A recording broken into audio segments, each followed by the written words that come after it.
what's up? Happy Thursday. I hope you guys are having an excellent day. Did a nice ride this morning on my bike, and so my brother's visiting up from Alaska, so he is taking the kids swimming for just a second so I can jump in here with you guys and talk about just some topics that I get a lot of questions on. Hey Pamela, hey Candace. So hi, I'm Stacy Elliott. If we have not formally met, I run this group, and I am all about using keto as an individualized plan to A, heal your body, and B, create a lifestyle that you can live with. I'm very focused on the fact that I don't want keto to end up a fad or a diet for you guys, but more as a lifestyle. And today's topic, I'm going to go along with that. So, hey Brandy, you guys, if I'm live, hit a 1. And if you're watching the replay, hit a 2. There is like a gnat all up on my phone. That's how summer rolls. Okay, so I went ahead and dropped the topics of this live, but I get a lot of questions on ketone testing, how to check if you're in ketosis, also glucose testing. I get a lot of questions about, can I have this, can I have that? And so I'm going to teach you guys how to individualize this for each of you, and how to check different foods that can throw you in or out of ketosis. So, hey Alicia. So, hey Nina. Hey girl, hey. So I hope this is gonna be really helpful. Okay, first of all, let's talk about the different ways you can test, because, sorry, I'm getting all these messages. When you're in nutritional ketosis, your body creates ketones. Or if you drink exogenous ketones, you're flooding your body full of ketones, right? So either way, there are 3 different types of ketones that your body can make, okay? One is acetone, and that's on your breath. If you ever notice that when you're in ketosis, one of the first signs that you're in ketosis is like you will have like a different breath,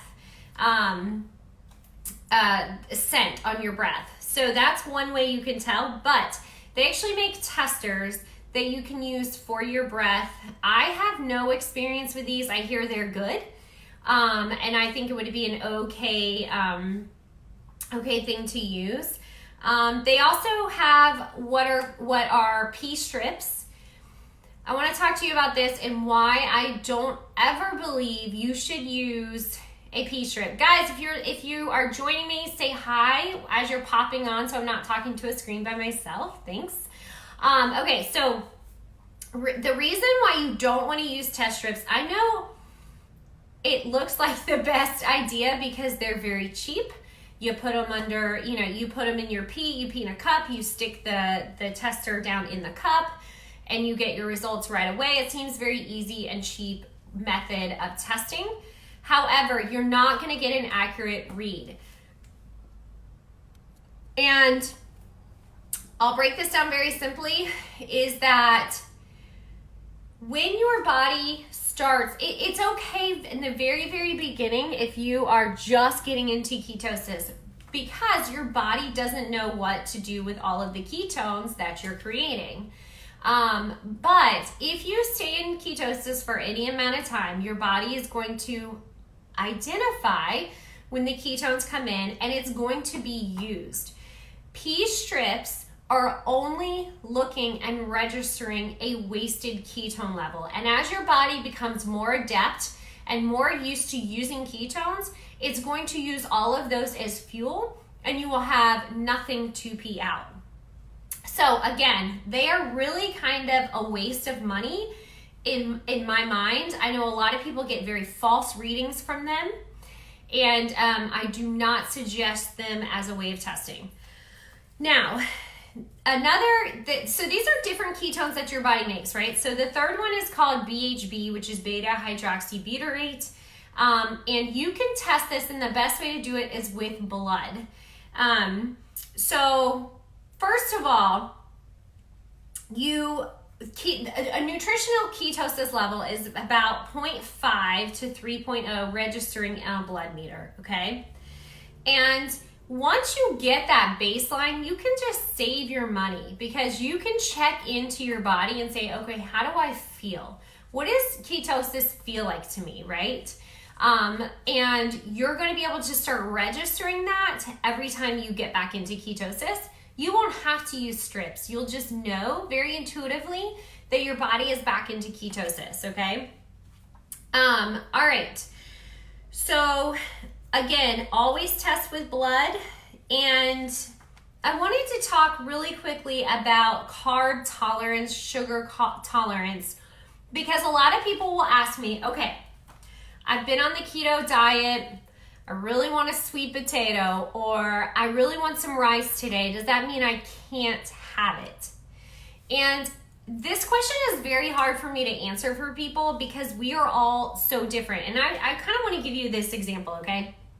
So today, I woke up, I just got off my bike, I rode 40 miles, okay? So I'm person A. Now, you come over here to person B, and they're sitting in a 9-to-5 job. They weren't able to work out this morning, so they're gonna be sedentary all day. And this is person B. Now, I wanna know how anybody could believe that one macronutrient range is going to accomplish goals for person B along with person A. And my message to you is that obviously it can't. We're completely different people. We lead completely different lifestyles. My gut is in a different place than person's B, right? So that's why we always have to check in with ourselves and figure out this lifestyle for ourselves. So for me, obviously I'm gonna burn through glucose a lot faster because of my training, intense training, versus person B, who is not going to burn through those stores very quickly, right?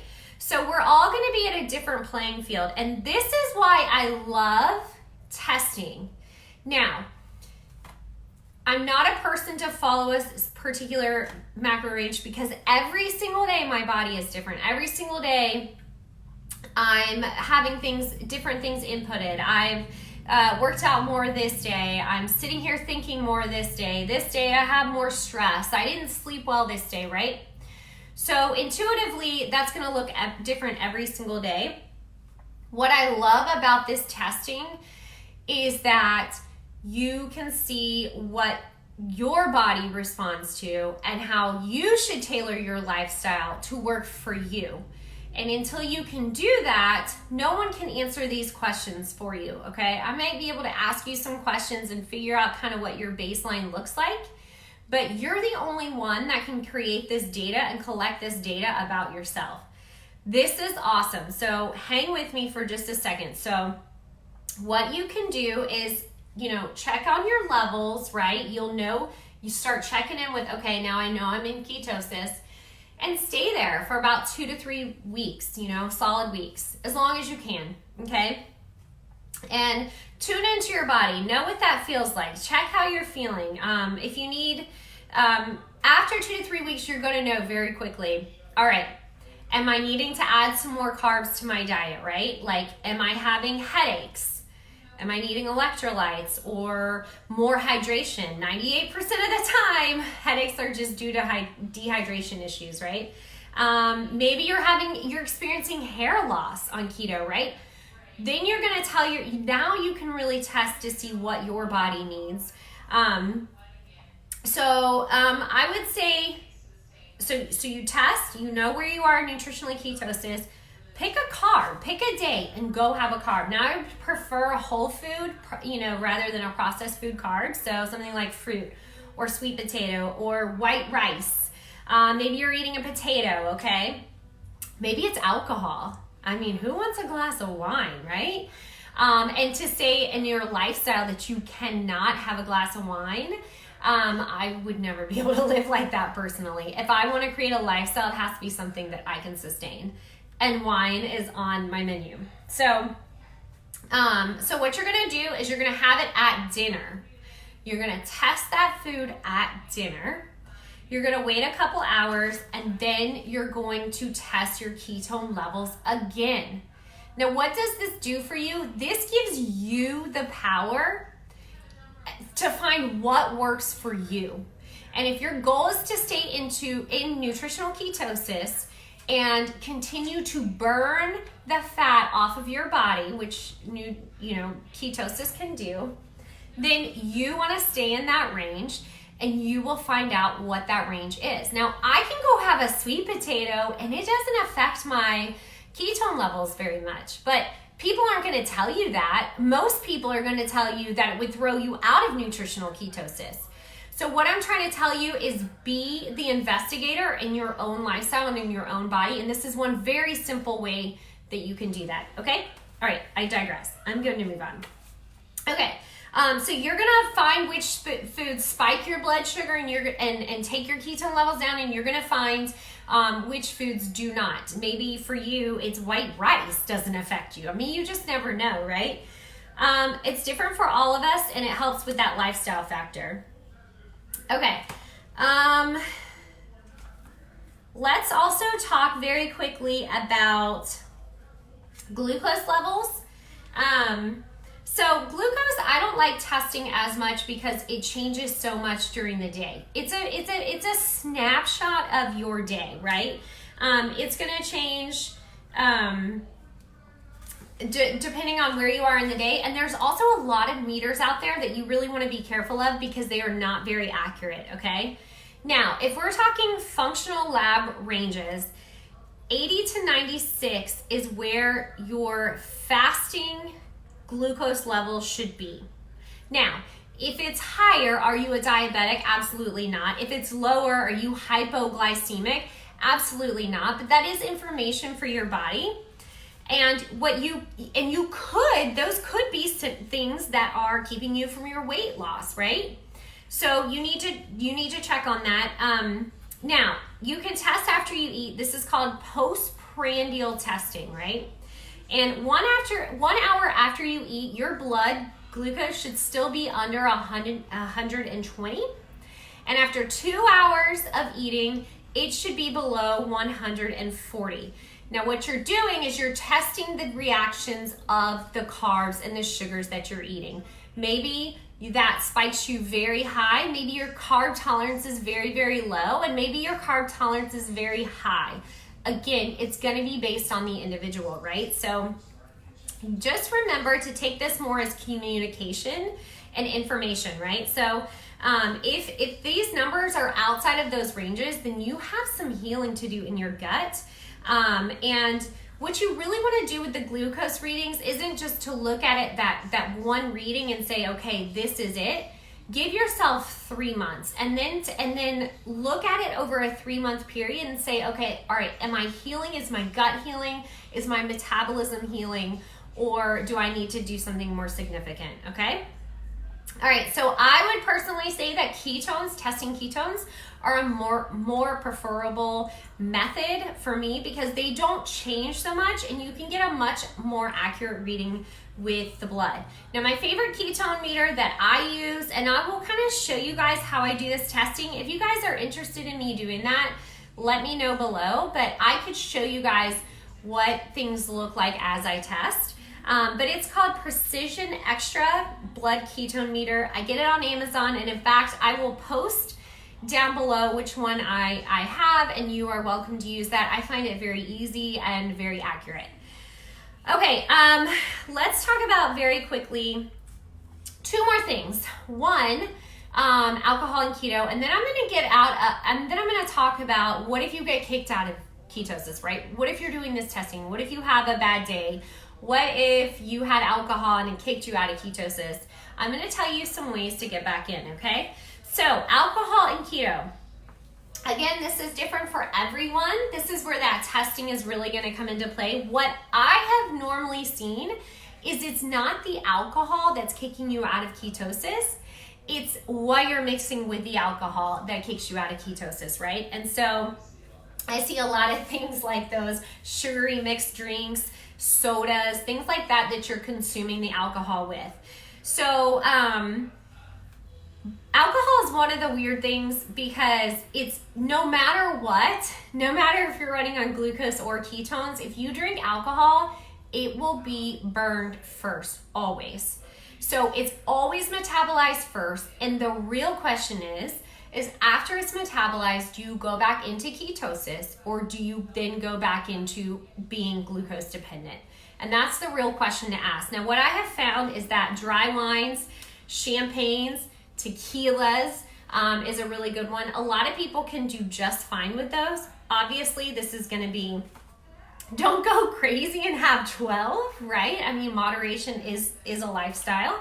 But I've seen a lot of people be able to tolerate this pretty well. So, and again, I drink wine. That's what I do on my lifestyle. So I do have some tricks up my sleeve to get back into ketosis, but here is some ways to get back into ketosis. And I will tell you this, it doesn't matter if you get kicked out, you will get back into ketosis. It takes a little bit of time, but it's definitely worth it. And if this is a lifestyle, you need to know what works for your body and what doesn't, right? So do not feel guilty. It is okay. And you can get right back in. And here's some ways to do that. So burn through your glucose, right? So that's working out. And again, lifting heavy is going to do that better because it's going to elicit those responses from your metabolism, and it's going to respond quicker to lifting. But also, I mean, if you're out there burning a lot of glucose, your muscles will store glucose. If you're out there and doing a lot of endurance stuff, it's going to burn through it very quickly too, and you will go right back into ketosis. It happens to me all the time. Eating a lot of fat. Eating a lot of fat tells your body, remember, there's a plenty of fat available for you to use, body, as I'm talking to my body, as ketones, so to break down into fuel. So the third way is ketones, and I'm drinking my chocolate chip cream right now. It is the best way that I have found that when I come out of ketosis to get me right back in under 20-30 minutes. And so it's been a very, very helpful tool for me. I live this lifestyle, but nobody is perfect, least of all me. And so it really helps me fill in those gaps when I'm falling out of ketosis, just to get back in very quickly. And the fourth way is fasting. And I can talk more about fasting, but fasting is amazing. You burn through your glucose stores very quickly with fasting, and you get into that metabolic shift. And this is what that metabolic flexibility really is all about, right? So once you get into the fasting, and a lot of us are in here doing intermittent fasting. I know I am. I didn't have my first meal until around 12 because I was hungry after my bike ride. It was like 12:26, but anyway. So I had my first meal then, and when you are working out and fasting together, you are burning through very, very quickly. That is probably one of the fastest ways, other than ketones, to get your body back into ketosis very, very quickly. And a reboot in 60 hours, you can transition completely from burning glucose to burning ketones in 60 hours. So that's another really good one too. Okay, I think that's it. I think I've covered everything I wanted to. Again, guys, if you have any questions about this, please post them below. And I've already decided on the next topic that I'm going to cover, but I'll post it in the group. But we're going to talk about how to add more healthy fats into your lifestyle. I get a lot of questions of like, I know healthy fats are very good for me, but how are you adding them into your lifestyle every day? I'm going to give you guys some ideas and some simple ways to do that effectively. And talk about fat's role and how important it is for a healthy lifestyle. So again, you have any questions, let me know. I will post the blood meter, the ketone meter that I use down below. If any of you guys want to do any of this testing with me, please contact me, just message me, and I can go in a little bit more in depth if you need any help with that. I think that's it. Love you guys. Bye.